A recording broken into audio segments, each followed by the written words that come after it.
In today's video, I'll teach you how to log in DAZN app. First of all, launch open DAZN application. You can see over here DAZN application has been opened.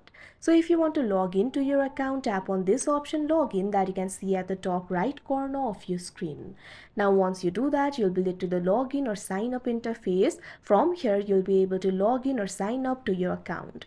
Right over here, you'll be able to find the login methods. You'll be able to log in via the email, Google, Facebook or Apple. Tap on the login method that you used while creating your account. Here I'm just going to enter my email address. So tap on the field of email address. Now enter the email address over here.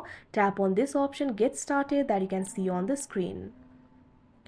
Now you can see over here, you'll have to enter the password. If you have forgotten your password, you can tap on the option forget password and you'll be able to recover it.